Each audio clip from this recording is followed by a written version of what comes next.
Hey there, welcome to the Bear Gardener channel. Today, we're going to show you some new stuff. And what I mean by new stuff is we're redoing literally everything.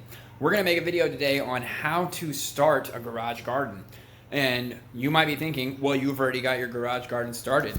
As you can see behind me here, I do already have my garage garden started, but you didn't see that. So what I'm going to do is I'm going to tear it down because I'm expanding my garage garden, and I'm going to show you exactly what I did to start it all and what the materials you'll need to do it are and the step-by-step of what I'm doing and why I did it.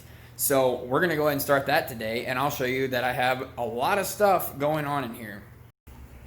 So this right here is a stack of wood that we'll be using today, and as you can see over there, this is all my buckets from my outdoor garden this year that didn't do so well. So we're going to be using a lot of that dirt and this wood to build an indoor raised garden bed.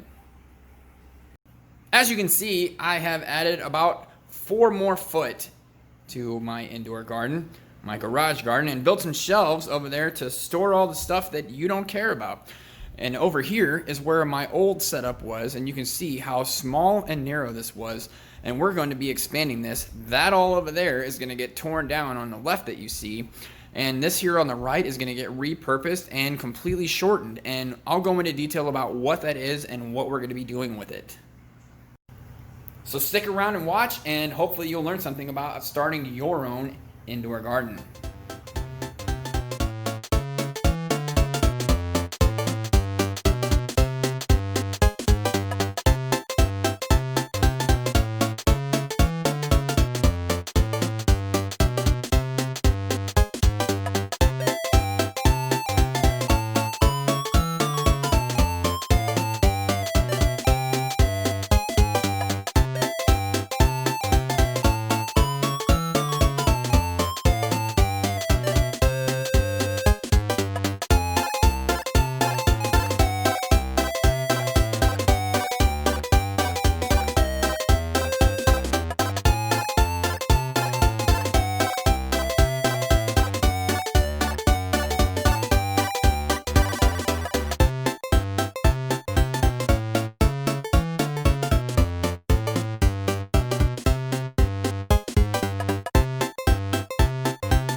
Stop for a moment and talk about why design choice is so important for your indoor garden.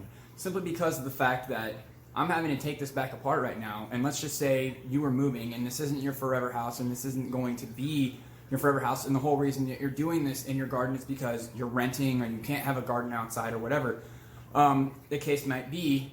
But one of the things you're going to want to take into account is when you design your system, the ease of taking it back apart, which is what I'm doing right now. So you can kind of learn from my mistake. I used this screening right here as my shelving support, and I'll talk about a little bit of why I don't think that that is necessarily the greatest option. Number one, I attached it with these little guys right here. You can see that.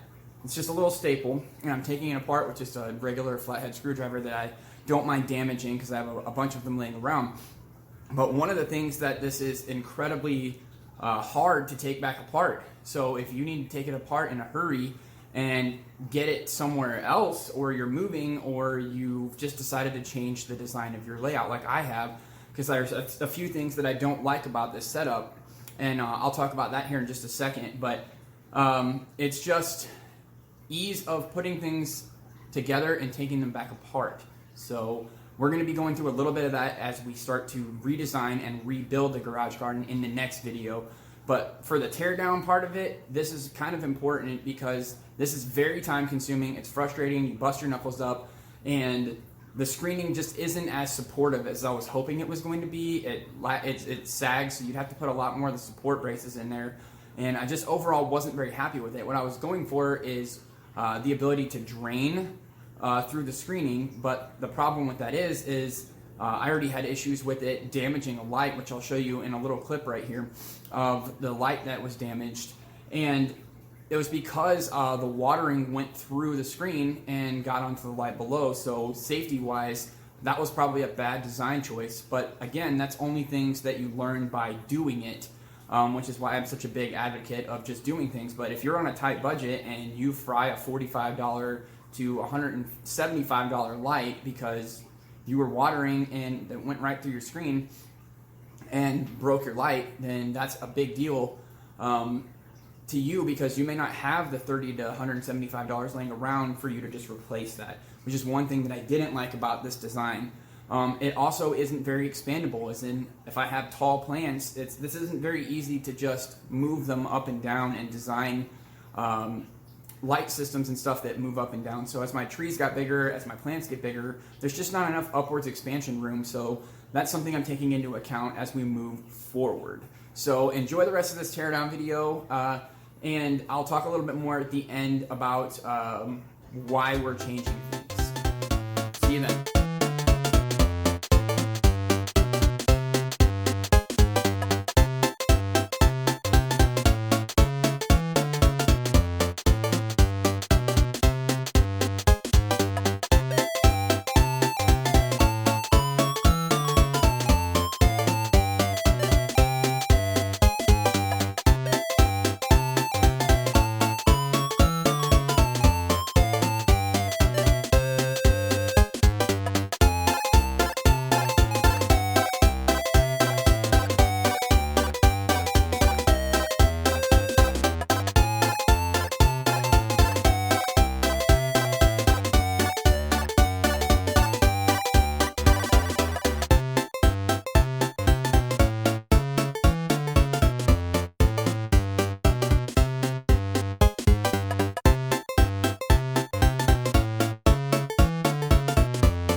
All done.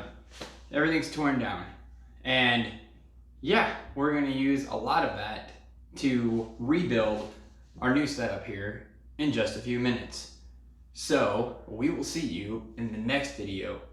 If you appreciated this content, please like, subscribe, share it with your friends. It'll help us grow the channel. And yeah, we'll see you again next time. And thanks for sticking around. God bless.